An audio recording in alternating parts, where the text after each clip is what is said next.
Bonsoir, on est au jour 44 du défi 365 jours autour du Reiki qu'on partage ensemble chaque jour.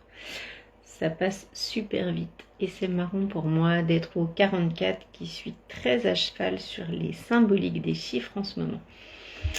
On est au jour 7 du bilan sur les chakras. Du coup, c'est le jour révision de la première semaine qui vient de se dérouler avec les défis précédents, donc que tu peux retrouver sur les jours d'avant, en lien avec le chakra racine et le chakra sacré. Donc, on va juste repartager un petit peu ce qui s'est passé au cours de cette semaine. Alors, pour l'intégration et ta révision, je vais te poser quelques petites questions que tu peux peut-être explorer. Et ensuite, on retournera voir en résumé chacun de ces deux chakras. Tout d'abord, tu peux éventuellement aller observer dans les apprentissages que tu as fait cette semaine, si tu as pris des notes, de retourner lire ce que tu as traversé. Il s'est passé énormément de choses depuis le début de ce défi. Les choses bougent à une vitesse de dingue et on en oublie en fait tellement il s'en passe en une seule journée. On a l'impression qu'on ne vit pas grand chose et en même temps quand on fait le bilan c'est un truc de malade en ce moment. Donc j'ai envie de te demander déjà, est-ce que tu as observé quelle victoire tu pourrais célébrer aujourd'hui par rapport à ce que tu as mis en place ou en tout cas à ce que tu as eu envie d'explorer dans ta semaine, voire dans ta journée en fait pour le faire au fur et à mesure. Tu peux le faire aujourd'hui, hier et ainsi de suite en remontant chacun des jours. Si c'est pas déjà fait, puisque je conseille quand même en général de le faire une fois par jour, l'idéal étant avant d'aller se coucher le soir pour rester sur une note positive et pas sur ce qui n'a pas fonctionné. Donc d'aller voir déjà ces victoires, de ce que tu as accompli, de ce que tu as essayé de mettre en place et les intentions en tout cas que tu as mis dans ce challenge et ces changements que tu as envie de vivre. La deuxième question, ce serait quelles leçons as-tu appris ? De quoi vous êtes-vous rendu compte ? Quelle croyance peut-être s'est modifiée ? Quel fonctionnement est venu s'adapter ? Qu'est-ce que vous avez envie d'enlever dans votre vie, par exemple, qui ne vous correspond plus ? Ou qu'est-ce que vous avez envie d'y ajouter qui vous fait du bien, comme par exemple les petits exercices qu'on a échangés chaque matin des jours en lien avec la guérison du corps. Si tu as tiré des leçons en fait de ces lives et de ces partages autour des chakras, de quelle manière est-ce que tu les mets en place ? Est-ce qu'elles sont déjà appliquées ou applicables ou est-ce que pas encore parce que tu as encore des actions à faire avant ? En tout cas, qu'est-ce que tu comptes mettre en place pour les utiliser, pour les développer et pour les intégrer à ta vie à partir de maintenant ? Complètement ouvert au partage en commentaire pour ceux qui se joignent à nous en direct ou en replay, #replay si vous passez par là ensuite, pour nous mettre ce que ça vous apporte, ce petit défi de chaque jour et ce défi en tout cas autour des chakras. Quel miracle et surprise agréable se sont produits pour vous cette semaine ? Alors, c'est assez drôle cette question. Pour moi, il s'est passé énormément de choses. Et plus particulièrement aujourd'hui, ça fait quelques temps qu'on m'annonçait que j'allais rencontrer quelqu'un qui était plutôt voyageur. Et il s'avère qu'aujourd'hui, la vie m'a posé à faire une rencontre qui m'a permis de créer, en fait, aujourd'hui, mon pendule. Voilà, donc mon nouvel outil de soins, d'accompagnement, grâce à cette personne que j'ai rencontrée, mais par hasard, que je ne connaissais pas, et qui, en fait, a plein de liens et de connexions pour me permettre d'avancer sur mon chemin encore plus, pour pouvoir affiner encore plus ce vers quoi je tends à aller. Donc voilà, pour moi ça c'était vraiment mon petit miracle de pouvoir contribuer et réussir à tomber sur cette personne lors d'un moment en fait où il allait chez quelqu'un, me retrouver seule avec pour pouvoir contribuer et réussir à donner vie à mon pendule. Donc voilà, vraiment c'est pour moi vraiment un très beau cadeau en fait. Voilà. De quoi êtes-vous le plus ou la plus reconnaissante ? Eh ben moi franchement de cette rencontre qui je le sais va m'ouvrir des tonnes de portes.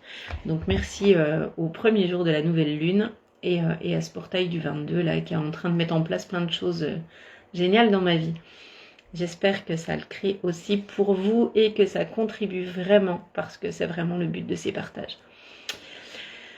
Qu'êtes-vous impatient de découvrir la semaine prochaine? Je rappelle que la semaine prochaine, on explore encore 2 chakras. Ce sera le chakra du plexus et le chakra du cœur. Donc, hâte de découvrir avec vous ces nouveaux partages et de contribuer chaque jour. Pour le récap en fait de ce qu'on a un peu exploré, alors vous retrouverez dans les jours précédents les lives à chaque fois. N'hésitez pas si vous avez des questions à bien les poser pour que je puisse y répondre dans les lives suivants. S'il y a des choses qui ne sont pas claires par exemple, ou si vous avez juste envie de partager et de contribuer voilà, à ce que ces lives soient le plus vivants possible avec vous. On a établi une exploration autour du chakra racine. Le chakra racine, on le disait, qui est le premier chakra, celui en lien avec notre stabilité, avec notre survie, avec notre enracinement. Celui qui gère notre soutien, qui va gérer notre structure, notre santé, bonjour Fred, notre incarnation, la prospérité et la sûreté qu'on aura dans nos vies. Contente que ça contribue pour vous. Nous allons avec ce chakra qui se construit initialement pendant la grossesse de nos parents, enfin la grossesse de notre mère essentiellement, et nos 0 à 1 an, agir plus sur la partie, donc ce chakra est en lien avec le corps physique, et va agir plutôt sur la partie de la base de notre colonne vertébrale, de notre périnée, de nos jambes et de nos pieds, donc vraiment, pardon, sur la partie basse en fait, à partir du pubis jusqu'aux pieds, et qui va plutôt nous aider à nous ancrer à la terre. Ce chakra a été exploré avec des petits exercices comme celui de manger en pleine conscience, chose qui est très difficile à faire quand il n'est pas équilibré. Et de manger ainsi, en prenant le temps, en savourant, en sentant les aliments, en sentant ce qui se passe au niveau de votre corps, va aller aider ce chakra à se stabiliser. Il va aussi nous permettre d'être équilibré et de surmonter la peur. La peur qui vient se créer lorsque ce chakra n'est pas équilibré ou qu'il n'a pas été nourri en allant satisfaire nos besoins dans cette première année de vie, par nos parents, par nos familles, par l'éducation par exemple, les nourrices, peu importe. En tout cas, lorsque nos besoins primaires n'ont pas été nourris, alors ça ne veut pas dire que vos parents ne vous donnent pas à manger, ça veut dire qu'il suffit qu'à un moment donné de votre vie, vous ayez eu une impression que vous avez été seul, une impression que la personne n'était pas là au moment où vous en aviez besoin pour que se créent des marquages à ces moments-là. Donc c'est hyper important d'aller l'observer, d'aller le voir et d'aller le libérer et le nettoyer si jamais c'est présent pour vous. En tout cas, ces chakras, on peut les rebooster, on peut les nettoyer, on peut les vider quand ils sont en surcharge. Donc ça, c'est des choses que je propose en accompagnement individuel qui permettent vraiment de revenir dans l'instant, de poser le mental, de revenir à soi et d'être moins dans ce brouhaha du mental, entre autres, et qui permettent d'aller apaiser les peurs et d'aller recréer cette stabilité et cette structure dont on a besoin. On a cité les affirmations, je vous les redonne ici pour ceux qui n'ont pas vu les lives précédents. Par exemple, je suis en sécurité, je suis présent ici et maintenant, je vis dans l'abondance, je reste ancré peu importe ce que je rencontre et ce que la vie amène. Je suis digne d'avoir et digne d'être ici, puisque les deux sont complètement justes pour chacun d'entre nous. Et la terre me soutient, pardon. Donc le but étant avec ce chakra d'apprendre à vivre pleinement dans son corps, puisqu'il nous apprend les besoins fondamentaux et les premiers mouvements de vie, comme celui de dormir, de manger, de boire, de marcher et de se lever. Par exemple, de ramper aussi. On a exploré également les endroits refuges. Si tu as oublié de le faire, n'hésite pas à retourner voir quels sont tes endroits refuges, quels sont tes objets refuges, les odeurs refuges. Quels sont vraiment ces petits éléments qui te permettent de te sentir en sécurité quand tu n'es pas bien, comme un enfant prendrait son doudou. Certaines odeurs peuvent te rassurer, certaines formes, certaines matières également. Donc voilà, c'est complètement ouvert à la créativité et à l'imagination. Si quelque chose te vient en te disant ça, c'est quelque chose qui me met en sécurité, note-le et garde-le précieusement pour t'en rappeler lorsque tu en as besoin. Et vraiment d'aller également se reconnecter au corps, vraiment là dans son écoute et dans ses besoins. C'est-à-dire de ne pas lutter quand le corps a besoin de boire, et de lui donner à boire et de ne pas l'oublier. Quand il a besoin de manger, de le nourrir aussi. Quand il a besoin de se reposer, d'arrêter de croire qu'on est surhumain. Et quand il est fatigué, de l'écouter. Et ainsi de suite pour ne pas aller dans les extrêmes de burn-out, de dépression ou autre. Ce qui va être aussi hyper important en lien avec ce chakra, c'est notre relation à la terre. Vous pouvez marcher pieds nus dehors. Alors là, la saison s'y prête de moins en moins vu le temps et l'humidité qu'on a en ce moment. Mais marcher pieds nus dans le jardin, c'est quelque chose qui ancre à l'extérieur. De passer du temps dans la forêt, dans les champs, de juste ouvrir votre fenêtre si vous n'avez pas d'extérieur. En tout cas, vraiment d'aller se reconnecter à la nature et à un monde plus vaste puisqu'on n'est pas tout seul ici. Ça, c'était pour la partie du chakra racine. Donc, je te propose l'exploration du chakra sacré en résumé là aussi. Si besoin, je le répète, les lives des jours précédents en parlent plus en détail à chaque fois. Donc, le chakra sacré, lui, se construit de 6 mois à 2 ans. Il est basé sur la partie physique plutôt en lien avec l'abdomen, le ventre, qui se situe à l'arrière du nombril, va donc regrouper la partie entre le nombril et le pli des hanches. Nous allons également agir sur le bas du dos par ce chakra, le bassin et les organes sexuels. Je rappelle que les chakras sacrés, plexus, cœur, gorge, troisième œil, irradient d'arrière, de devant vers l'avant du coup, et puis de l'arrière vers l'arrière comme des vortex en fait qui s'ouvrent comme ça, et que le chakra racine va vers le bas et le chakra couronne va vers le haut. Donc c'est comme ça que tournent vos chakras en fait, et donc voilà, donc là il est comme ça, là il est comme ça. Alors après ils ont tous des sens de circulation, peu importe, en tout cas c'est vraiment pour vous dire que quand on va mettre les mains, et là on les met devant parce que c'est sur l'avant, et là on met au-dessus parce que c'est sur le dessus. Pour ceux qui ne savent pas encore comment ça fonctionne. Je ne vais pas rentrer plus que ça dans le détail pour l'instant. Ce chakra sacré va donc agir plutôt sur nos sentiments, les sensations, nos émotions, notre plaisir, les flux de la vie, le mouvement, la sensualité, la sexualité et l'amusement. Le plaisir et la joie sont vraiment ultra importants pour ce chakra sacré qui est basé sur notre créativité. Donc à plus on le connecte et à plus il est ouvert et à plus, en tout cas il est équilibré, et à plus on sera à l'écoute de tout ça et on aura cette possibilité d'être créatif et de l'exprimer. Il va nous permettre d'explorer et de ressentir vraiment ce qui se passe dans notre corps, sachant que notre corps c'est vraiment un allié de tous les jours, c'est un pendule, c'est vraiment la meilleure base que vous ayez pour savoir ce dont vous avez besoin, ce que vous avez à guérir et à libérer, et vraiment pour avancer. Donc se mettre à l'écoute de notre charge émotionnelle et de nos émotions, vraiment, en allant voir ce qui se passe dans notre corps en termes de sensations et en allant identifier à quelles émotions c'est lié, voilà, quel ressenti, quelle expérience, et de faire des liens avec tout ça. Ça va également nous permettre de développer un vocabulaire émotionnel autre que je suis triste, je suis en colère, je suis heureux, puisqu'il y a vraiment plein de variations. Par exemple, la colère, il y a la colère, il y a la frustration, la peur, il y a l'anxiété, il y a l'appréhension. Enfin voilà, c'est des petits exemples, mais c'est vraiment très vaste. Et d'aller vous connecter à ça vous permettra de faire la différence. C'est pas parce qu'on a une pression au niveau du plexus qu'on a peur. Il n'y a pas que ça. Il n'y a pas que cette émotion.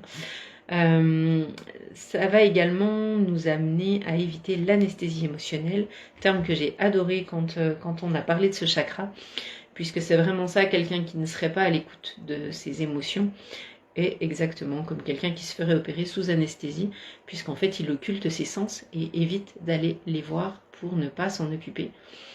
Donc là c'est pareil, quand on anesthésie la douleur pendant une opération, on ne va pas se préoccuper de ce qu'ils sont en train de faire à ce moment-là. Donc vraiment d'aller reconnecter avec ses sensations, avec ses sens, avec ses émotions, avec ses ressentis, pour pouvoir recréer en fait un mouvement et remettre ça en route. Quoi d'autre? Profiter vraiment et ressentir le plaisir. Pour ça, on a conseillé de planifier des activités agréables, des moments qui vous font du bien, que ce soit sortir au restaurant, prendre un bain chaud, se poser dans le canapé avec un livre, manger un petit morceau de chocolat, pour pas dire la tablette, mais vraiment d'aller mettre une musique qui vous met en joie, aller voir une personne qui vous fait du bien. Peu importe, mais autorisez-vous, si c'est peut-être accueillir une fleur et vous faire un joli bouquet dans le jardin, que vous pouvez mettre à côté de vous, une fleur dont vous allez avoir l'odeur ou la couleur près de vous. Voilà, laissez vraiment libre cours. Ça peut être aussi de parfumer quelque chose autour de vous. Enfin voilà. Mettez en lien et en route ces choses-là parce que c'est important de nourrir vous-même ce chakra par le plaisir et la créativité. Il y a quelque chose qu'on ne s'autorise pas souvent pour quelqu'un qui par exemple se dirait mais moi je sais pas dessiner, du coup je dessine pas, je sais pas écrire, du coup j'écris pas, je sais pas chanter, du coup je chante pas, je sais pas faire de musique, du coup j'essaye pas, on s'en fiche. En fait, autorise-toi seulement. Autorise-toi à essayer, autorise-toi à faire des trucs moches si tu as envie, on s'en fiche. Autorise-toi juste à laisser sortir ça de ton corps et les choses vont prendre vie par elles-mêmes. À force de le faire, tu vas te rendre compte que tiens, il se passe des choses et que pour certains, il se passera vraiment des choses au bout d'un moment où tu vas même être surpris de ce que tu arrives à créer quand tu t'autorises et que tu arrêtes de te convaincre que tu ne peux pas, que tu n'y arriveras pas, que ce n'est pas possible. Les affirmations pour ce chakra seront plutôt « je mérite le plaisir, je me sens bien, je peux ressentir mes émotions en toute sécurité ». On a le droit d'être à l'écoute de nos sens, on a le droit de parler de nos émotions et on a le droit de les partager. C'est quelque chose qui fait tellement de bien plutôt que de se plaindre. Partager vos émotions, c'est complètement différent. C'est pas « ah, je subis, j'ai pas de chance », mais c'est vraiment « écoute, je me sens comme ça et en ce moment, j'ai l'impression que c'est lié à ça, c'est compliqué pour moi ». Donc partagez parce que votre expérience servira aux autres et peut même faire des résonances pour les aider à avancer. Donc vraiment mettez-vous en lien avec les autres aussi, puisque ce chakra a pour but d'ouvrir au partage et on a tendance à se renfermer en fait quand il est déséquilibré, à s'isoler par exemple et à ne pas partager ses émotions, à ne pas se mettre en lien avec les autres, à ne pas créer de connexion et ça aide pas à l'équilibrer. Décidez de redevenir créateur en fait de vos sens, c'est-à-dire que c'est vous qui les créez et vous ne les subissez pas. Donc mettez-vous à l'écoute des messages que vous envoyez puisque vous êtes le seul à même de les comprendre. Alors, les coachs, les thérapeutes, on peut vous aider à identifier des choses que vous avez masquées par votre conscience, que vous avez anesthésiées. On peut vous aider à mettre le doigt sur certains mots émotionnels que vous n'avez pas identifiés, mais on ne peut pas à votre place faire votre job. Donc on est là pour vous donner la main, on est là pour vous guider, oui, tant que vous voulez. Faire le job à votre place, ça ne marche pas. Donc il y a un moment, soyez décideur au lieu d'être dans l'attente et reprenez le pouvoir sur votre vie. C'est à vous de le faire. Si vous n'avez pas appris, vous pouvez devenir déjà observateur. Au lieu de subir, placez-vous comme une caméra qui filmerait ce qui est en train de se passer pour vous dans votre corps et allez observer. Si ça arrivait à quelqu'un autour de moi, comment je l'aiderais? De quelle manière je le conseillerais? Qu'est-ce que j'irais lui dire pour lui permettre de sortir de cet état? Et quand vous allez parler à cette personne virtuelle, vous allez vous parler à vous. Si vous parlez à quelqu'un qui est là et qui existe, eh bien c'est très bien, vous aurez aussi des retours de sa part. Et tout ça pour vous amener finalement à gérer votre charge émotionnelle. Vous verrez que quand vous apprendrez à le faire, au fur et à mesure, la prise de recul sera beaucoup plus simple, la vie deviendra plus légère, vous ne serez plus ou moins enseveli, en tout cas en dessous de ce que vous vivez, et vous verrez que vous avez une possibilité de switcher votre émotionnel, d'y rester ou d'en sortir au fur et à mesure des expériences de vie et de l'évolution que vous en ferez. Voilà, j'espère en tout cas que ces partages vous aident à avancer. Très contente de contribuer à chaque fois avec vous. Désolée pour la petite sonnerie du message qui est arrivé entre-temps. Je vous souhaite une super soirée. Je vous fais plein de bisous. Je vous dis à demain. Et demain, on se retrouve avec le jour 8 pour le chakra du plexus solaire. Voilà. Belle soirée à vous. Ciao.